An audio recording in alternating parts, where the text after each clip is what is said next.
The collar 2011 suspense और psychological thriller film है जिसमें फोन कॉल्स के थ्रू एक मिस्टीरियस स्टोरी लाइन अनफोल्ड होती है। तो फिल्म की शुरुआत में हमें मैरी नाम की एक लड़की दिखाई जाती है जो कि एक पुराने अपार्टमेंट में शिफ्ट कर रही है। दरअसल मैरी का अपने हस्बैंड स्टीवन से डिवोर्स केस चल रहा है जो कि काफी वायलेंट किस्म का है। इस फाइनल होने तक वो इसी अपार्टमेंट में रहने वाली है और फिर वो अपनी मॉम के पास चली जाएगी। मैरी का एक पड़ोसी जॉर्ज भी है जो अक्सर उसकी हेल्प किया करता है। अब मैरी अपना काम खत्म करने के बाद काफी थक गई थी तो वो आराम कर रही होती है। उसी समय उसको एक कॉल आती है। कॉल पर एक लेडी होती है जिसका नाम रोज है। वो अपने बॉयफ्रेंड बॉबी को ढूंढ रही है। मैरी उससे कहती है कि उसने गलत जगह फोन किया है, यहाँ पर तो कोई बॉबी नहीं रहता। अब रोज कंफर्म करने के लिए एड्रेस भी बताती है। मैरी को लगता है कि शायद ये लड़की अपने बॉयफ्रेंड के साथ पहले यहाँ रहती होगी। वो कहती है कि उसने गलत जगह फोन किया है। ऐसा कहकर वो कॉल काट देती है। अब अगले दिन मैरी फ्रेंच सीखने के लिए फ्रेंच क्लास जाती है। वहाँ पर एक टीचर जॉन से उसकी अच्छी बनने लगती है। मैरी घर आती है और रोज फिर से उसको कॉल करती है। कहती है कि उसे बॉबी से बात करनी है। वो अभी अभी वियतनाम वॉर से वापस आया है और उसने कहा था कि वो मुझे शादी के लिए प्रपोज करेगा। अब ये सुनने के बाद तो मैरी को लगता है कि ये लड़की जरूर उसे पागल बना रही है, क्योंकि वो वियतनाम वॉर तो 40 साल पहले 1979 में हुआ था। मैरी को लगता है कि ये लड़की शायद उसके एक्स हस्बैंड स्टीवन के कहने पर उसे परेशान कर रही है। हालांकि रोज लगातार फोन पर रोए जा रही थी। मैरी कॉल काट देती है लेकिन फिर उसको एहसास होता है कि कहीं उसने रोज को दुखी तो नहीं कर दिया, तो वो फिर से उस नंबर पर कॉल करती है।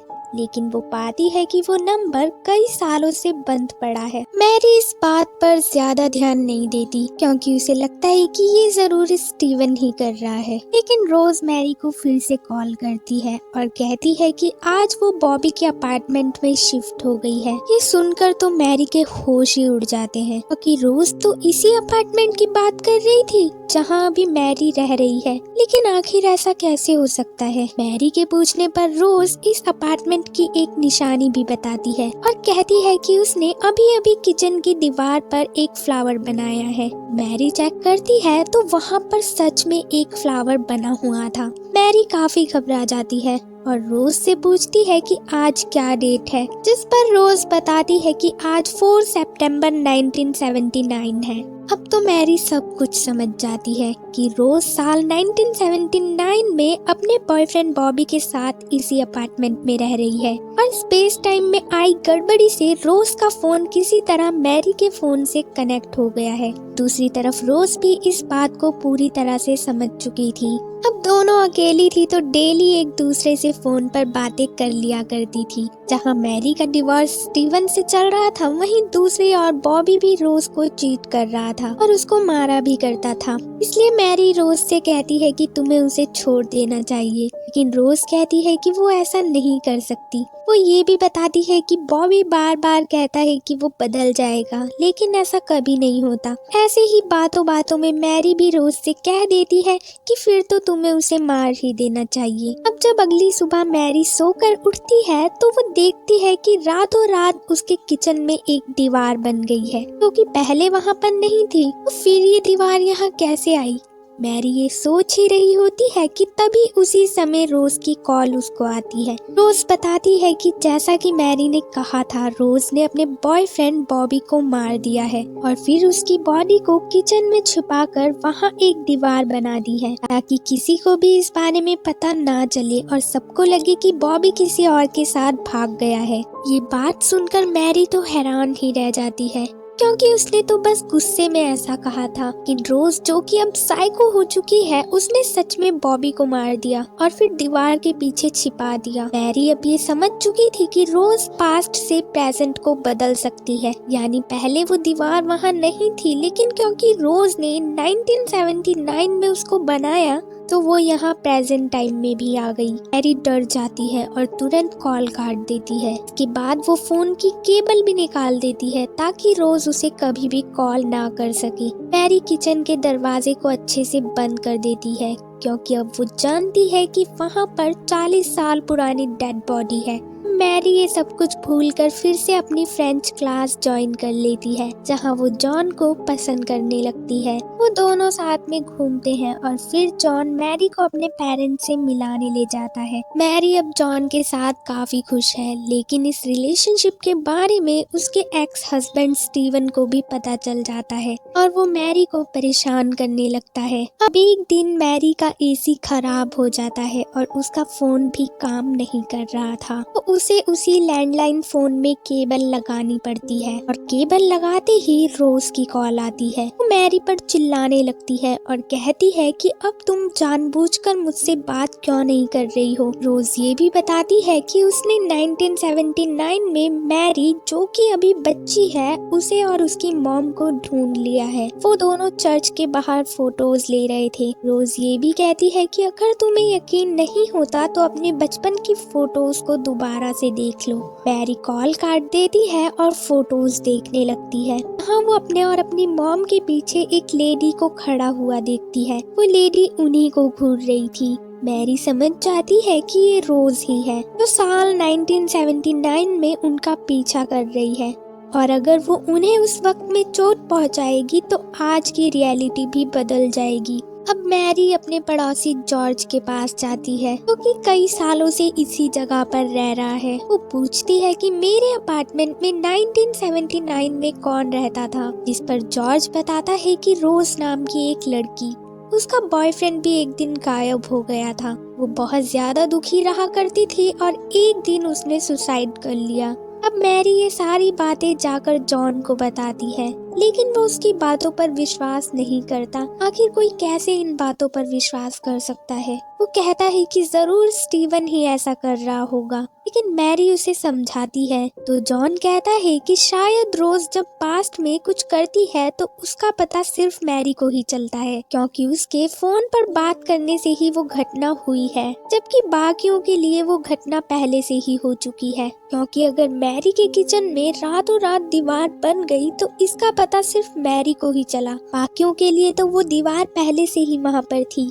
अगले दिन मैरी के पास फिर से रोज की कॉल आती है। यहाँ मैरी नहीं चाहती कि रोज उसके पास्ट वर्जन को नुकसान पहुँचाए। मैरी उससे कहती है कि वो भी आज प्रेजेंट टाइम की रोज से मिली, जो कि अब बूढ़ी हो चुकी है। वो अपने पागलपन के कारण मेंटल हॉस्पिटल में है, बहुत ज्यादा बीमार रहती है। मैरी को लगता है कि रोज अपने फ्यूचर के बारे में ऐसा सुनकर डर जाएगी और ऐसी हरकतें नहीं करेगी। लेकिन अगले दिन जब रोज की कॉल मैरी को आती है तो वो पूछती है कि क्या तुम आज भी बूढ़ी रोज से मिली, क्या उसमें कुछ बदलाव हुआ।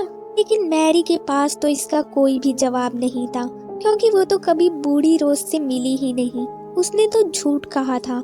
मैरी झूठ ही बोल देती है कि तुम आज भी पहले जैसी ही लग रही थी। तो रोज मैरी से कहती है कि ठीक है, आज मैंने गार्डन में तुम्हारे लिए कुछ दफनाया है, तुम उसे निकाल लेना।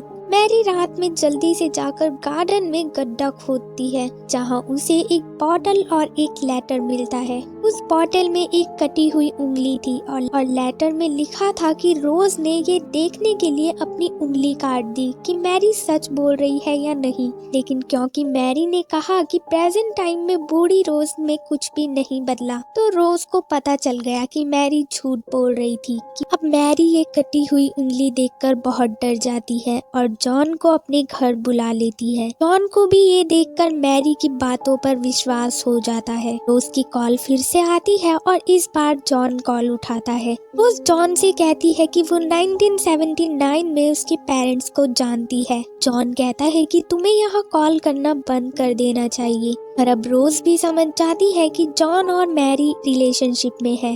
रोज कहती है कि मैरी शायद उसको जानती नहीं है कि वो कितनी खतरनाक है और वो क्या क्या कर सकती है। मैरी को अपने नेबर जॉर्ज से मिलकर पूछना चाहिए। मैरी ये सुनकर जल्दी से जॉर्ज के घर जाती है, मगर वहाँ पर एक लेडी दरवाजा खोलती है और कहती है कि यहाँ पर तो कोई जॉर्ज नहीं रहता। इस सालों से तो उनकी फैमिली ही यहाँ पर रह रही है, यानी रोज ने 1979 में ही जॉर्ज को भी मार दिया है। सुनकर मैरी काफी परेशान हो जाती है। जॉन उसको अपने साथ अपने घर ले आता है। जॉन कहता है कि तुम्हें वो अपार्टमेंट छोड़ तोड़ देना चाहिए। मैरी भी उसकी बात मान लेती है और अपार्टमेंट जाकर अपना सारा सामान पैक कर लेती है, जिसके बाद वो जॉन के साथ यहाँ से हमेशा के लिए जाने वाली होती है। वो जॉन का वेट कर रही होती है पर वो नहीं आता। मैरी जॉन को कॉल करती है पर उसका नंबर भी नहीं लग रहा था। मैरी जाती है सीधा जॉन के पेरेंट्स के पास और कहती है कि मुझे उससे मिलना है, जिस पर जॉन के पेरेंट्स बताते हैं कि वो तो 1979 में ही जब 6 साल का था तभी मर गया था।